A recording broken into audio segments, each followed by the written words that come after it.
రాజ్యసభ ఎన్నికల వేళ రేవంత్ రెడ్డి కొత్త స్కెచ్ సిద్ధం చేశారా? కేసీఆర్ టార్గెట్గా పావులు కదుపుతున్నారా? రాజ్యసభ ఎన్నికలకు సంబంధించి కాంగ్రెస్ వ్యూహం ఏంటి? మొత్తం అన్ని సీట్లు హస్తగతం కాబోతున్నాయా? కాంగ్రెస్ నుండి బరిలో నిలిచేదెవరు?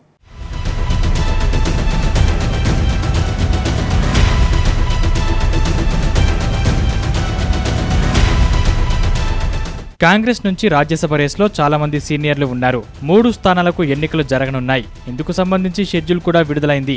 3 స్థానాలకు జరిగే ఎన్నికల్లో సంఖ్యాపరంగా చూస్తే కాంగ్రెస్ కు 2, బీఆర్ఎస్ కు 1 దక్కాల్సి ఉంది. అయితే కాంగ్రెస్ 3 స్థానాలకు పోటీ చేస్తే మొత్తంగా తెలంగాణ రాజకీయం రసవత్తరంగా మారుతుంది. లోక్సభ ఎన్నికలకు సిద్ధమవుతున్న వేళ బీఆర్ఎస్ కు షాక్ ఇచ్చేలా కాంగ్రెస్ నిర్ణయాలు ఉంటాయనే చర్చ మొదలైంది.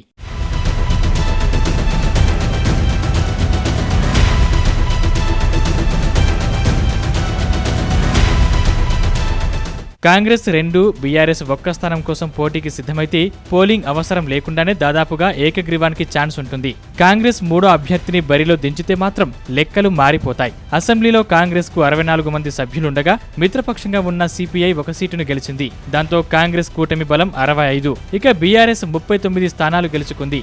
బీజేపీకి 8 మంది, ఎంఐఎంకు 7 సభ్యులు ఉన్నారు.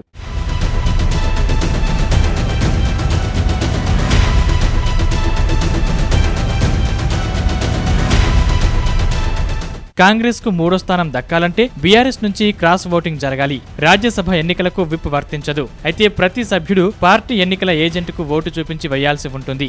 అనర్హత వేటుకు అవకాశం ఉండదు. దాంతో క్రాస్ ఓటింగ్ జరిగే అవకాశాలు ఎక్కువగా ఉంటాయి. అయితే ఆ తర్వాత పార్టీ హైకమాండ్ తీసుకునే చర్యలకు భయపడి చాలా మంది ఆ జోలికి పోరు. కొద్ది రోజులుగా బీఆర్ఎస్ ఎమ్మెల్యేలు వరుసగా సీఎం రేవంత్ ను కలుస్తున్నారు. దాంతో గులాబీ పార్టీలో గుబులు మొదలైంది.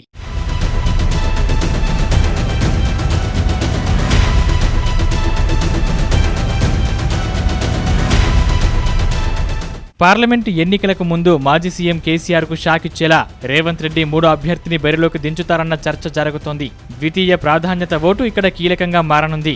ఈ విషయంలో బీఆర్ఎస్ కూడా అప్రమత్తంగా ఉంది. లోక్సభ ఎన్నికల వేళ పార్టీపై ప్రభావం పడకుండా జాగ్రత్తలను తీసుకునే పనిలో పడింది. పోలింగ్ అనివార్యమైతే ఎంఐఎం నిర్ణయం మరింత కీలకం కానుంది.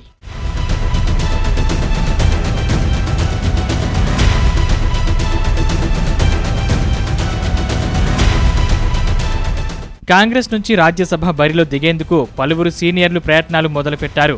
బీసీ కోటాలో సీనియర్ వి హనుమంతరావు గట్టిగా ప్రయత్నాలు చేస్తున్నట్లు తెలుస్తోంది. కాంగ్రెస్ పెద్దలను కలిసి తనకు అవకాశం కల్పించాలని కోరుతున్నారు.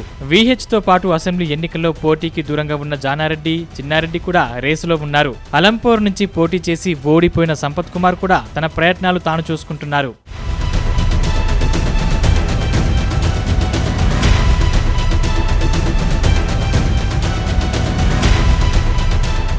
అటు హైకమాండ్ కోటాలో 1 సీటు కేటాయించనున్నారు. దాంతో 3 సీట్లకు పోటీ చేస్తే 2 స్థానిక నేతలు బరిలో ఉంటారు. సోనియా గాంధీని రాష్ట్రం నుంచి రాజ్యసభకు పంపాలని టీపీసీసీ భావిస్తోంది. ఇందుకు సంబంధించి తీర్మానం కూడా చేసింది.